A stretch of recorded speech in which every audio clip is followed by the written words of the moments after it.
Hey guys, welcome to the tempo tutorial. This video is just going to be a demonstration of how to use the app and what the basic functions are. We're not going to do any exercises in this video, we're just going to look at the functions. So that then in subsequent videos where we do exercises, then we won't look into those functions very much because I will have assumed that you've watched this video and gotten to know the app. So we can save time and just get straight into the exercises in subsequent videos. So as you can see down the bottom of the screen, we've got a little icon with two green dots on it down the bottom right of the screen. I'm going to tap on that and that will open up our app. And here we have the main screen of the tempo metronome. So we've got four green dots, we've got large number, we've got a sort of a circle with little arrowheads pointing at each other, we've got a play sign, we've got and a couple of other functions that I'll show you in a minute. So these green dots, we can tap these and change the state of them. So the when they're just sort of blank, as they are now, that's just going to give us a plain beat. And that will just continue like that. Then if I then press it again, they'll sort of dim, the lights will dim, and then you can see that actually that mutes the sound.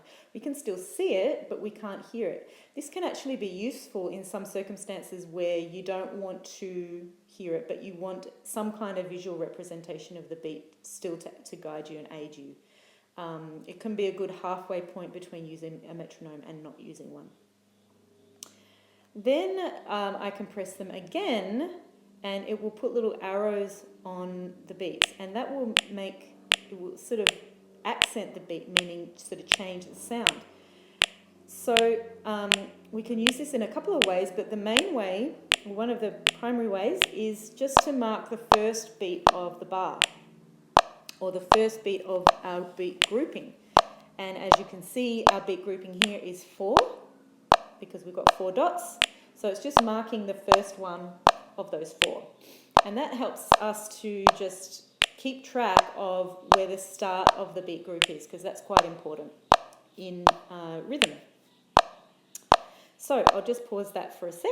So the next setting that we're going to look at is our tempo. So this is the large number, the 80 BPM. And using the plus and minus signs, we can decrease and increase that speed. So, and if we then press it down for longer, that will go up by tens or down by tens. Or if we just tap it quickly, it will go up and down by ones. So we're going to work it at about 80 beats per minute because that's a nice comfortable tempo. If you're just starting out with rhythm and time, don't go too fast. Keep it a low-ish number, which would be about 80, 70, 60 even, if you want to really slow it down and get a really good feel and a good sense of the beat and of the subdivisions of the beat, which we will talk about in a moment. So we can also tap in the tempo. So just to the right of that large number is a sort of a circle with some little sort of arrows pointing inwards. And when we tap in that, you can see a little hand with a finger coming up, and I seem to be pressing at very consistently 82, 83 beats per minute, 84. I'm just tapping in that circle, and that's setting the tempo. So that's what we call tapping in a tempo. You can do it that way. If you have a sense of how fast you want the beat to be, you can do it that way, or you can just set it to a manual number using the plus and the minus signs. So down below the beats per minute number, the big number, we have a smaller number of 4/4. So when we press on that, that brings up some other time signatures that we can use.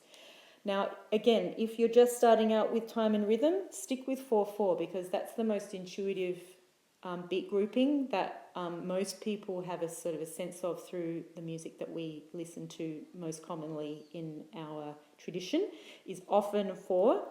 It can also be 3, but it will be some sort of combination of 2, 3, or 4. 2 and 4 are not altogether that different. It's just multiples of 2. 3 does feel a bit different. So I recommend starting with 4, and then you can branch out to other time signatures when you feel really comfortable with that. Then moving to our right down the bottom, we have a little note symbol. So if I press on that, you can see it brings up these other note symbols that we can choose from. Now, when it's just the single note symbol, that means that there's no subdivisions being marked. So all we can hear is just the beat. When I press that and I change it to one of the other ones, this is a subdivision of 2.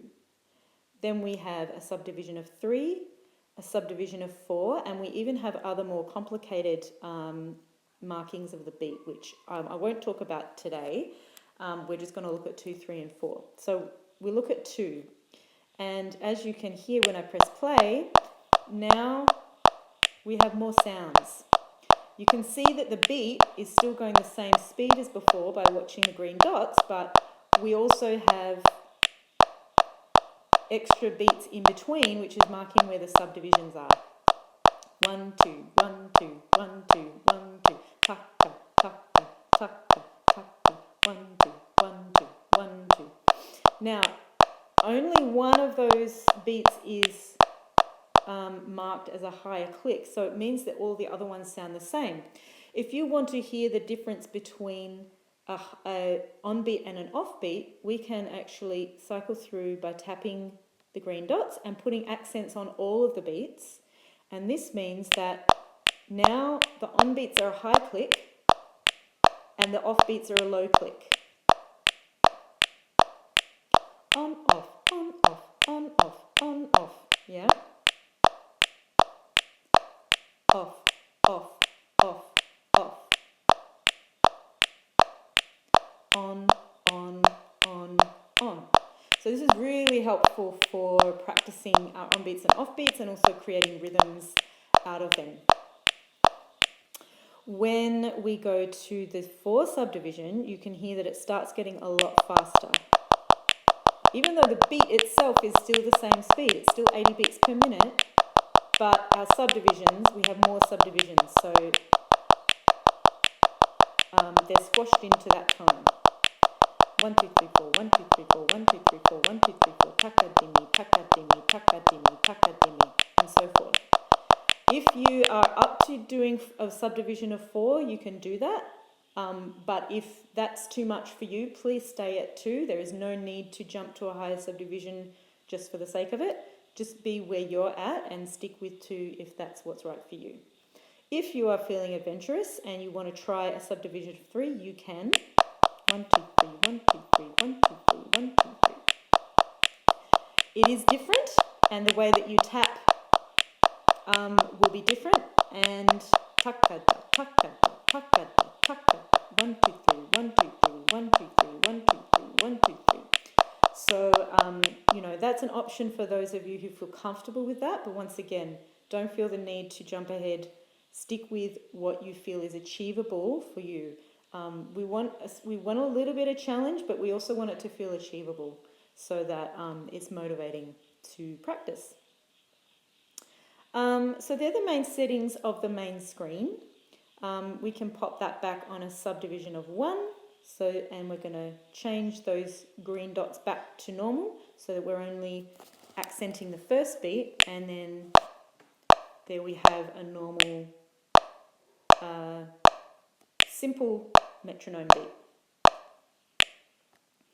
So last thing is up the top of the screen, we have on the top right hand side, we have an eye. This is going to show us our settings.